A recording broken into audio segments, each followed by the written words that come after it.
बिनु जाने हुई हही नहीं प्रीत।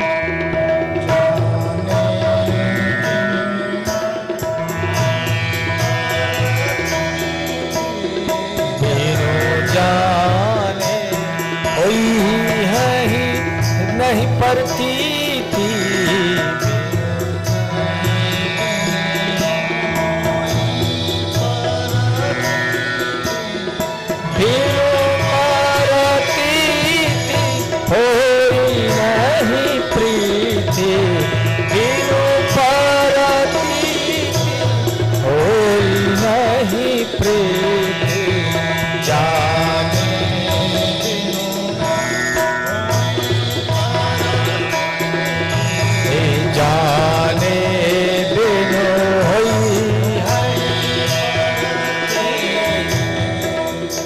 बाबा तुलसी गाते हैं, जब तक हम किसी को नहीं जानते हैं, किसी विषय को नहीं जानते हैं, तब तक उससे हमारा प्रेम, प्रीता, अनुरक्ति भीतर से नहीं हो पाती है। अब हमें ना पता हो कि भागवत की महिमा क्या है, हमें ना ज्ञान हो चित्रकूट आने का महात्म क्या है, हम इसीलिए महात्म की चर्चा है। और कोई भी व्यक्ति अगर अपनी तारीफ खुद से करे तो कितना अटपटा लगे। अब हम ही कहें अरे भैया हम तो बड़ी अच्छी कथा सुनाते हैं, हम तो बहुत बड़े व्यास हैं, या हमारे जैसा महाराज कोई दूसरा नहीं है इस पूरे वर्ल्ड में, बोलो कितना अटपटा लगेगा। लोगों को लगेगा भाई कैसा आदमी है, खुद से ही खुद की तारीफ किए पड़ा हुआ है, कितनी विचित्र बात है। लेकिन जब कोई दूसरा प्रशंसा करता तो लगता हाँ भाई ये बात में कोई बात होगी। तो भागवत की जो महिमा है ये भागवत नहीं गा रही है, ये अन्य पुराण गा रहे हैं। क्यों? क्योंकि सम्राट पुराण प्रभु, ये भागवत सभी पुराणों का सम्राट, पादमम ब्रह्म गृहीत चावर युगो। अनेकानेक पुराण भागवत की सेवा करती हैं। पद्म पुराण, ब्रह्म पुराण इत्यादि चवर डुला रहे हैं। मत्स्य पुराण, विष्णु वराह इत्यादि पुराण महाराज सेवा कर रहे हैं। क्यों? क्योंकि सम्राट पुराण, ये भागवत सभी पुराणों का सम्राट है। इसका श्री शब्द से तिलक किया गया, श्रीमद् भागवत महापुराण। तो पहले हम महात्म की चर्चा, आज हम जानेंगे कि भागवत का सुनने का लाभ क्या, फायदा क्या है। और वैसे भी हम कलयुगी भगत है महाराज, और कलयुगी मनुष्यों की एक विशेषता होती है, बिना फायदे के कोई भी काम नहीं करते हैं। अगर कोई लाभ हो, कोई फायदा हो तो करेंगे, अन्यथा राधे राधे भैया अपना खुद से संभाल लो, हमें नहीं, कोई इंटरेस्ट नहीं। तो इसीलिए सबसे पहले भागवत में गोता लगाने वालों का फायदा, लाभ बताया जा रहा है। तो चित्रकूट का आपने दर्शन लाभ सुन लिया। एक और बात महाराज आपको बता दूं, ऐसा मैंने संतों के मुख से सुना है कि ये जो मंदाकिनी गंगा है, इस गंगा में स्नान करने से ब्रह्म, वो प्रायः कथा में उपस्थिति उनकी हो जाती थी। हमारे देवघर से श्री आदरणीय विनोद सुल्तानिया जी व सुल्तानिया इंडस्ट्रीज के वह महाराज मैया श्री शारदा सुल्तानिया जी, जो निरंतर कथा में उपस्थित रहते हैं। घर में 4 पुत्र हैं, कोठी बंगला, बड़ी फैक्ट्री है, लेकिन जब वो यहाँ कथा में होते हैं ना महाराज, खुद से पूड़ी बनाते हैं। बहुत से अगर आप लोगों ने देखा हो कभी उनसे, आपने पंडित जी मिले हैं महाराज,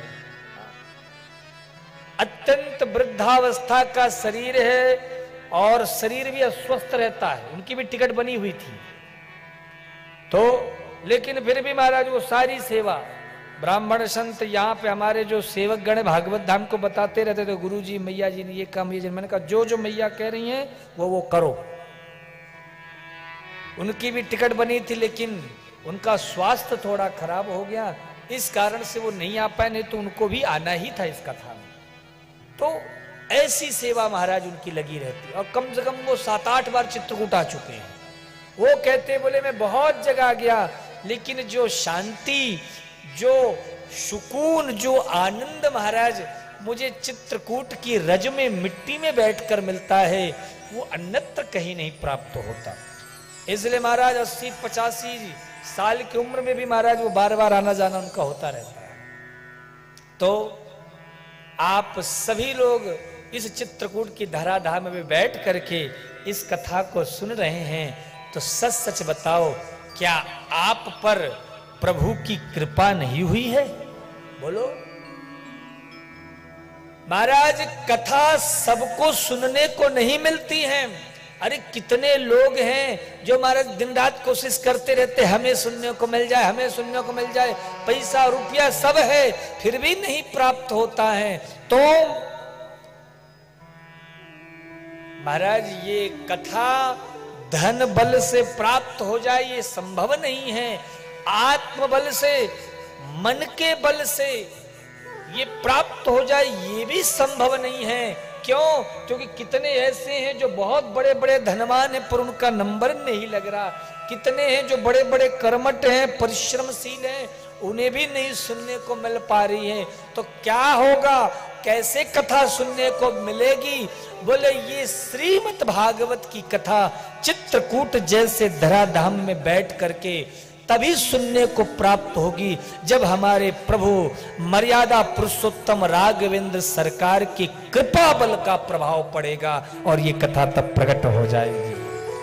तो यह धन बल काम नहीं आएगा, आत्मबल काम नहीं आएगा, बुद्धि बल काम नहीं आएगा, यहां तो केवल भगवान का कृपा बल है, और उस कृपा बल के सहारे ये 7 दिन की कथा सुनने को प्राप्त हो। अच्छा ये बताओ, चलो मान लिया कथा सुनने को मिल रही है, अब दूसरी बात एक और सुन लो। कोई ऐसा पुण्य किया होगा जरूर हमने और आपने, जिससे ये भागवत इतनी सहजता से सुनने को मिल रही है। पर याद करो वो कौन सा पुण्य है हमारा, कौन सा पुण्य है? पिछले साल तुमने कहीं कोई दान किया था क्या, या उसके पहले कोई यज्ञ किया था, अनुष्ठान किया था कोई, या बचपन में कुछ तुमने कहीं मन्नत तन्नत मांगी थी क्या कि चित्रकूट में हमें भागवत सुनने को मिले? ऐसा क्या हुआ तुम्हारे जीवन में कि अचानक कह दिया महाराज अब तो चित्रकूट चलना है? विचार करो, भागवत जी कहती है भाग्योदयेन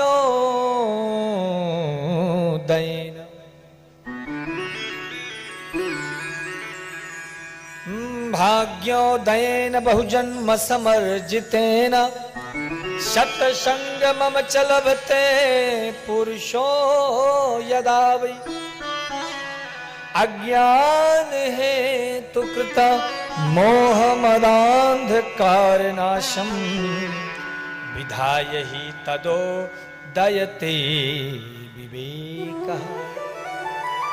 भले महाराज ऐसा कोई पुण्य तो नजर नहीं आ रहा जिससे ये भागवत की कथा सुनने को प्राप्त हो रही है। तो क्या हुआ? बोले बहुजन्म समर्जितेना, बोले जरूर हमारे ये पूर्व जन्मों का पुण्य है, और उस पूर्व जन्मों के पुण्य के संचय होने के कारण ये भक्ति ज्ञान वैराग की त्रिवेणी धारा में हमें गोता लगाने का अवसर प्राप्त हुआ है। तो क्या करना चाहिए? बोले यस्या श्रवण मात्रेण मुक्ति करतले स्थिता, बोले ये कथा सुनने मात्र से मुक्ति मिल जाएगी। और इतना ही नहीं, इस भागवत की विशेषता ये है कि जहां भी होती है, जिस भूमि पर होती है, जिस क्षेत्र पर होती है, तब गृहम तीर्थ रूपम ही बसताम पाप नाशनम, वह भूमि भी तीर्थ हो जाती है। तो आप विचार करो, जिस भूमि पर भागवत की कथा हो, वो भागवत तीर्थ हो जाता है। और जब तीर्थ में ही पहुंचकर कथा सुनने को मिले तो क्या होता है? फिर वो भूमि तीर्थ नहीं होती है, फिर तो हमारे प्रभु रघुवर खुद बैकुंठ से उतर करके आते हैं और ऐसे भक्त का हाथ पकड़ करके और अपने साथ बैकुंठ का प्रवेश मार्ग दिखा देते हैं। अच्छा ये बताओ, मान लो इस 7 दिन की कथा में हमारे प्रभु की कृपा हो गई और आ गया विमान सरकार, या अगर राम जी नहीं आए तो हनुमान जी को क्या पता, हनुमान जी तो आ ही सकते हैं, क्योंकि महाराज चारों जुग प्रताप तुम्हारा, और कह दिया धीरे से कान में तुम्हारे चलो, हो गया टाइम, विमान बाहर खड़ा है, चलो बैठो और निकलो। तो बोलो कितने ऐसी माताएं भक्त इस कथा में हैं जो विमान में बैठेंगे और निकल लेंगे? हाथ ऊपर करके बताओ। आप लोग पीछे कुर्सी वालों, भैया जी, बांदा वाली मैया जी, आप भी चल देंगी? अच्छा, देखिए महाराज चित्रकूट आए हैं तो मुझे एक चीज तो समझ में आ गई कि यहां कच्चे लोग नहीं बैठे हैं, है ना? क्यों? क्योंकि अधिकांश जगह महाराज 2 ही 4 लोग, वो भी बहू को कोई देखता है, कोई सास को देखता है, कोई अपने पति को देखता है। लेकिन यहाँ पे पहली बार मैं देख रहा हूं कि जितनी भी संख्या में माताएं भक्त हैं वो सब ने, और सबसे पहले तो महाराज हमारी ये जो चश्मा वाली मैया जी हैं, उन्होंने तो आधी बात में हाथ ऊपर कर दिया। आप भोपाल वाली मैया हैं क्या? दीक्षित मैया जी है ना? हाँ, तो महाराज इनके लिए एक बार जोरदार ताली बजा दो आप। तो ये विश्वास रखना, जहां भी कथा होती है विमान आता, और किसी और की कथा में आई या ना है, लेकिन हमारी कथा में पक्का आता है। हाँ, तो मैया जी, भगत जी, कहीं अभी हाथ ऊपर कर दियो, राम जी जब सामने खड़े हो जाएं तो बदल मत जाना कि हमारी बड़ी बेइज्जती हो जाए। और कोई करे या ना करे, लेकिन ये जो आगे भूदेवता बैठे ना, ये सबसे पहले हमारी बेइज्जती करेंगे कि ये चित्रकूट वाले जो महाराज हैं, भागवत धाम वाले, इनके चेले और महाराज दोनों एक जैसे हैं। बोलो राधे राधे, और प्रेम से बोलो। तो आए तो फिर ये मत कहना महाराज तिजोरी की चाबी अभी कहीं छिपा के रखी है, बहू को बताया ही नहीं। फिर ये बवाल नहीं होना चाहिए कि महाराज ये काम है, अभी ये तो किया ही नहीं, अभी तो छोरी का ब्याह भी करना, वो तो महाराज जी की बातों में आकर है, हमने हाथ उठा दिया है। और महाराज अगर ऐसी स्थिति आई भी तो चिंता मत करो, मैं भी आपका साथ छोड़ने वालों में से नहीं हूं। हाँ, क्योंकि ऐसा मौका बार बार नहीं